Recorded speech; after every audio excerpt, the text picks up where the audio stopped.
Hello friends, this is Rishay doing MBBS from NMCH Patna. आज मेरा video है प्लांट किंगडम को लेकर। इसमें बेसिकली मैंने अलगी तक के क्वेश्चंस डाले हैं। तो बढ़ते पहले क्वेश्चन की ओर। Question number 1, why equal weightage to the vegetative character and sexual character is not acceptable. Option A, because sexual character is easily affected by environment. B, because vegetative character is easily affected by environment. C, because both are easily affected by environment, and D, because none of them are easily affected by environment. So the correct option will be, कौन सा ऐसा character होता है जो environment से आसानी से affected हो जाता है, तो वो होता है वेजिटेटिव कैरेक्टर। तो सही आंसर होगा ऑप्शन बी। अब बढ़ते अगले क्वेश्चन की ओर। Bentham and Hooker classification is not based on, यहाँ पे क्या दिया हुआ है, नॉट, ये ध्यान में रखना है। A, external feature, B, anatomy, C, embryology and D, phylogenetic relationship. तो उन्होंने एक्सटर्नल फीचर को इंक्लूड किया था, एनाटॉमी को इंक्लूड किया था, एम्ब्रायोलॉजी को इंक्लूड किया था, लेकिन फाइलोजेनेटिक रिलेशनशिप को इंक्लूड नहीं किया था। So the correct option will be option number D. अब बढ़ते हैं अगले क्वेश्चन की ओर। In which taxonomy characters are assigned using a numbers and code, मतलब कौन से टैक्सोनॉमी में कैरेक्टर को नंबर और कोड के तहत रखा जाता है। A, numerical taxonomy, B, cytotaxonomy, C, chemotaxonomy and D, 5 kingdom of classification. So the नाम से ही पता चल रहा होगा, न्यूमेरिकल मतलब नंबर, यानी कि सही आंसर हो जाएगा ए, न्यूमेरिकल टैक्सोनॉमी। साइटो टैक्सोनॉमी में क्या होगा, क्रोमोसोम नंबर, स्ट्रक्चर और बिहेवियर के बेसिस पे। केमो टैक्सोनॉमी में क्या होगा, केमिकल कंस्टिट्यूएंट ऑफ प्लांट के बेसिस पे। ठीक है, अब बढ़ते हैं क्वेश्चन नंबर 4 की ओर। Artificial system of classification was given by A, Bentham, B, Hooker, C, Linnaeus and D, Whittaker. Bentham और हुकर क्या दिया था, natural system of classification. Whittaker का क्या था, 5 किंगडम ऑफ क्लासिफिकेशन। तो सही आंसर क्या हो जाएगा, ऑप्शन नंबर सी, लाइनस। अब बढ़ते अगले क्वेश्चन की ओर। 5, algae lives in association with A, fungi, B, sloth bear, C, both, D, mango. तो देखो यहाँ पे फिर से सी, बोथ वाला ऑप्शन है। तो फंगाई के एसोसिएशन में रहता है, हाँ बिल्कुल रहता है। एसोसिएशन को क्या कहते हैं, लाइकेन। स्लोथ बियर के एसोसिएशन में रहता है, हाँ बिल्कुल रहता है, यानी कि करेक्ट ऑप्शन क्या होगी, ऑप्शन नंबर सी, बोथ। तो ध्यान में रखना है, कई बार मैंने पहले भी बोला है कि स्टूडेंट पहला ऑप्शन देखे सही है तो हड़बड़ी में जल्दी जल्दी टिक मार देता है, बट ऐसा हड़बड़ नहीं करना। एक बार भले ही तुमको पहला ऑप्शन दिख गया कि हाँ है, तो एक बार बाकी ऑप्शन पे नज़र तो एटलीस्ट डाल लो कि कहीं बोथ या ऑल ऑफ दीज वाला ना हो। तो कितना कितना सेकंड, 1 सेकंड के अंदर तुम्हारा बाकी तीनों ऑप्शन पे नज़र डाला जाएगा कि बोथ या ऑल ऑफ दीज है या नहीं। तो ये चीज़ 1 सेकंड के लिए तुम अपना 4 मार्क्स बचा सकते हो। अदरवाइज क्या होगा कि 4 नंबर तो जाएंगे प्लस -1 फ्री में मिलेगा। तो अब बढ़ते हैं अगले क्वेश्चन की ओर। Question number 6, which algae forms massive plant bodies. A, Chlamydomonas, B, Volvox, C, Spirogyra, D, kelp. तो क्लेमाइडोमोनास कौन सा होता है, unicellular. Volvox, colonial. Spirogyra, filamentous. यानी कि सही ऑप्शन क्या हो जाएगा, ऑप्शन नंबर डी, केल्प। ये किस में होता है, ब्राउन एल्गी का पार्ट होता है, ब्राउन एल्गी में रखा गया केल्प को, और ये कम से कम 100 मीटर लंबा बना सकता है प्लांट। ठीक है, अब देखो एक वॉलवॉक्स में 2 OL के बीच में, और कोलोनियल में भी 2 OL के बीच में, तो ये याद रखने का तरीका हो गया।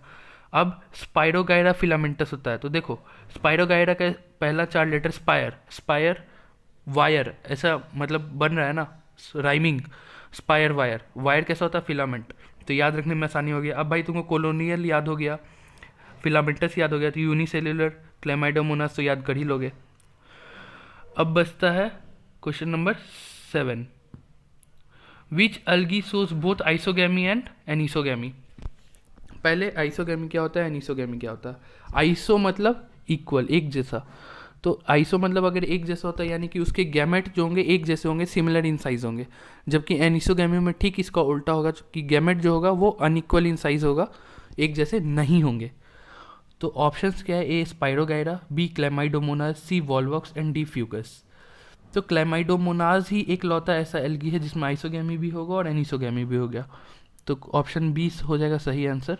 वॉलवॉक्स और फ्यूकस में क्या होगा, ऊगैमस होगा, जिसमें कि फीमेल गैमेट जो होता है वो नॉन मोटाइल होता है, मतलब एक जगह रहता है और बड़ा होता है, उसका साइज भी बड़ा होता है। और मेल गैमेट जो होता है वो वो मोटाइल होता है, मतलब मूवेबल होता है, और उसका साइज छोटा होता है वॉलवॉक्स और फ्यूकस में। स्पाइरोगाइरा में क्या होगा, आइसोगैमी दिखेगा लेकिन एनिसोगैमी नहीं दिखेगा। अब बढ़ते हैं क्वेश्चन नंबर 8 की ओर। 8 क्या है, मैच द फॉलोइंग। अब देखो इसमें मैच करना है। इस तरफ क्या दिया हुआ है, अगर hydrocolloid used as food rich in protein, मतलब यूजेस ऑफ एल्गी। और इस तरफ एल्गी का नाम दिया हुआ है, algin and carrageenan, B Laminaria and Sargassum, C Chlorella and Spirulina, and D Gracilaria and Gelidium. So 3 second 4 second, कुछ सेकेंड लो, सॉल्व करो इसको।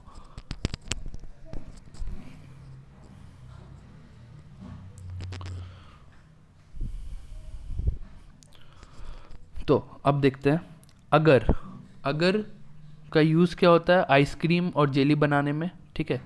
एक तरह का मीडियम प्रोवाइड करता है, और ये कहाँ से लिया जाता है, ग्रेसिलेरिया और जिलेडियम से, यानी कि 1 का क्या हो गया, डी, ठीक है। दूसरा हाइड्रोक्लोराइड, हाइड्रोक्लोराइड का मतलब वाटर को पकड़ के रखने, होल्ड करके रखने वाला। ये कहाँ से हम लोग को मिलता है, अल्जीन और कारागिन, यानी इसका सही आंसर क्या हो जाएगा, 2 का ए। 3 यूज्ड एज फूड, मतलब खाने के तौर पे क्या यूज़ करते हैं, किसको यूज़ करते हैं, लेमिनेरिया एंड सार्गासम। अब चौथा रिच इन प्रोटीन, मतलब प्रोटीन से भरपूर। तो प्रोटीन से भरपूर कौन सा होता है, क्लोरेला एंड स्पाइरुलिना। और इसका खास बात क्या होता है कि स्पेस ट्रैवलर्स जो होते हैं ना, वो इसको सप्लीमेंट के रूप में यूज़ करते हैं। 1 का डी, 2 का ए, 3 का बी एंड 4 का सी। ऐसा ऑप्शन कौन सा है, option number D. So the correct option is option number D. अब बढ़ते हैं अगले क्वेश्चन की ओर, question number 9। 50% of carbon dioxide fixation is done by dash through dash, मतलब 50% जो कार्बन डाइऑक्साइड होता है उसका फिक्सेशन कौन करता है और कैसे करता है। Option A bryophyte respiration, B pteridophyte photosynthesis, C gymnosperm respiration, D algae और फोटोसिंथेसिस। तो इसका सही ऑप्शन क्या होने जा रहा है, ऑप्शन नंबर डी, अल्गी करता है और कौन सा प्रोसेस करता है, फोटोसिंथेसिस के थ्रू। अब बढ़ते हैं अगला question 11। Which of the following is storage body of Chlorophyceae, मतलब क्लोरोफाइसी का स्टोरेज बॉडी क्या है, कौन सा है, ए पायरेनॉइड, बी स्टार्च, सी ग्लाइकोजेन, डी मैनिटॉल। तो सही आंसर क्या होने जा रहा है, ए पायरेनॉइड। अब देखो स्टार्च किसका स्टोरेज बॉडी होता है, प्लांट का, ग्लाइकोजेन एनिमल का, मैनिटॉल ब्राउन एल्गी का। ब्राउन एल्गी का दूसरा नाम फियोफाइसी, और फियोफाइसी में और भी कोई स्टोरेज बॉडी होता है लेमिनेरिन। अब बढ़ते हैं अगला question, question number 12। Which algae have 2 to 8 equal flagella located apically, मतलब कौन से एल्गी में 2 से 8 फ्लैजेला हो सकता है जिसका साइज भी इक्वल हो और उसका लोकेशन कहाँ पे हो, apical. So options are A Phaeophyceae, B Rhodophyceae, C Chlorophyceae and D angiosperm. तो इसका सही आंसर क्या होने जा रहा है, सी क्लोरोफाइसी। क्लोरोफाइसी का होता है, फियोफाइसी में क्या होता है, फियोफाइसी में 2 फ्लैजिला होता है, वो भी साइज उनका अनइक्वल होता है और उसका लोकेशन लैटरल होता है। रोडोफाइसी में फ्लैजिला नहीं होता है। So the correct answer is Chlorophyceae. और एंजियोस्पर्म तो एल्गी है ही नहीं। क्वेश्चन नंबर अगला 13। Which of the following statement is are true about green algae, मतलब यहाँ पे 4 स्टेटमेंट दिए हुए हैं, उसमें से हमें सही स्टेटमेंट चूज करना है। स्टेटमेंट नंबर 1 क्या है, स्टोरेज बॉडी इज पायरेनॉइड, मतलब स्टोरेज बॉडी कौन सा है, पायरेनॉइड, बिल्कुल सही है, ठीक है, ये सही है। Cell wall have inner layer of pectose and outer layer of cellulose. Cell wall have मतलब सेल का जो वॉल है उसका अंदरूनी लेयर पेक्टोज का बना हुआ होगा और आउटर लेयर सेल्यूलोज का बना हुआ होगा। क्या ये सही है, नहीं, ये गलत है। सेल वॉल का इनर लेयर जो होता है वो सेल्यूलोज से बना हुआ होता है और आउटर लेयर पेक्टोज से बना हुआ होता है, यानी कि ये गलत है, उल्टा दिया हुआ है। अब बढ़ते statement number 3। Presence of chlorophyll A and B, chlorophyll और ए और बी होता है, हाँ बिल्कुल होता है। 4 एग्जाम्पल्स, वॉलवॉक्स, स्पाइरोगाइरा, कारा, यूलोथ्रिक्स एंड क्लेमाइडोमोनास, ये सारे एग्जाम्पल ग्रीन एल्गी के हैं, हाँ है, यानी कि सही कौन कौन सा स्टेटमेंट है, 1, 3 और 4। So option D is correct. अब देखो, क्लोरोफाइसिन में क्लोरोफिल ए बी होता है, फियोफाइसिन में क्लोरोफिल ए सी होता है, रोडोफाइसिन में क्लोरोफिल ए डी होता है। तो क्लोरोफाइसिल सी मतलब क्लोरोफाइसिल का पहला लेटर सी है, फियोफाइसिल का पहला लेटर पी है और रोडोफाइसिल का पहला लेटर आर है। और अल्फ़ाबेटिकली देखेंगे तो सी पहले आता है, पी फिर आता है, फिर आर आता है। इसमें भी देखो क्लोरोफिल ए तीनों में कॉमन होगा, क्लोरोफाइसिन में बी होगा, फियोफाइसिन में सी होगा, रोडोफाइसिन में डी होगा, अल्फ़ाबेटिकली भी बी सी डी। तो ये याद रखने का तरीका है, ऐसे ही याद हो जाता है। अब बढ़ते हैं क्वेश्चन नंबर 14 की ओर। Green algae has leaf like photosynthetic organ called stipe, frond, holdfast और स्टेम। तो फोटोसिंथेटिक लीफ लाइक कौन सा हो सकता है? तो option will be B, frond. Frond will be the correct option. Stipe क्या होगा? Stipe is a stalk. देखो, स्टॉक भी एस से, स्टाइप भी एस से, तो ऐसे याद रखोगे। होल्ड फास्ट मतलब जो सबस्ट्रेटम होगा उससे अटैच करने के लिए, मतलब होल्ड करने के लिए, तो नाम में ही होल्ड है, तो ऐसे याद कर सकते हो। याद करने का ये सब तरीका होता है। अब बढ़ते हैं अगले क्वेश्चन की ओर। Question number 15, which pigment is dominated in red algae? A R phycoerythrin, B chlorophyll, C xanthophyll and D carotenoid. Red pigment है, तो रेड पिगमेंट कौन सा होता है? R phycoerythrin. Chlorophyll green pigment होता है, जैंथोफिल और कैरोटिनॉइड्स। ये सब कौन सा हो जाता है? ये सब तुम्हारा हो जाता है ब्राउन एल्गी में पाया जाता है। और ये कितना अमाउंट, जितना ज़्यादा अमाउंट में प्रेजेंट होगा उतना ज़्यादा डार्क ब्राउन कलर होगा, जितना कम जैंथोफिल होगा उतना लाइट वो ब्राउन कलर होगा। अब देखो, ये जो पिगमेंट वगैरह या ऊपर मैंने स्टोरेज बॉडी पूछा या फ्लैजेला पूछा, क्लोरोफिल, ये सब जो है ना, ये एनसीईआरटी के एक बॉक्स में बना हुआ है। बॉक्स को पूरा अच्छा से रट जाना है, रट नहीं जाना मतलब याद करना है अच्छे से समझ कर किस में क्या होता है।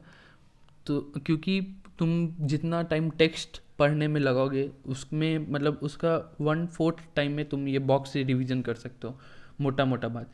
बाकी जो एग्जांपल्स है, एग्जांपल्स हर एक इम्पॉर्टेंट होते हैं, वो हर एक एग्जांपल तुमको याद करना होगा। और जो चीज़ें नहीं दी हुई है बॉक्स में वो तुमको टेक्स्ट में से याद करनी होंगी। तो पहले टेक्स्ट पढ़ो, देख लो कि टेक्स्ट की कौन सारी बातें दी हुई है बॉक्स में, वो सब सिर्फ बॉक्स से देखो, और बाकी जो टेक्स्ट में दिया हुआ है उसको टेक्स्ट से पढ़ो। अब बढ़ते हैं अगले क्वेश्चन की ओर। Question number 16, floridean starch is similar to amylopectin, mannitol, glycogen, D both A and C. अब देखो यहाँ पे फिर से बोथ ए एंड सी वाला ऑप्शन आया है, तो एक बार देखना, एमाइलोपेक्टिन के सिमिलर होता है? हाँ बिल्कुल होता है। मैनिटॉल के सिमिलर होता है? नहीं।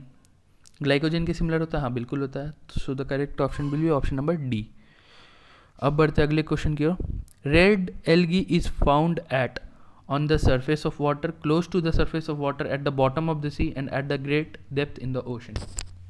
देखो, रेड एल्गी जो होता है ऑन द सरफेस मतलब कि वाटर सरफेस के ऊपर होता है? नहीं, बिल्कुल नहीं। B close to the surface of water, हाँ सही है।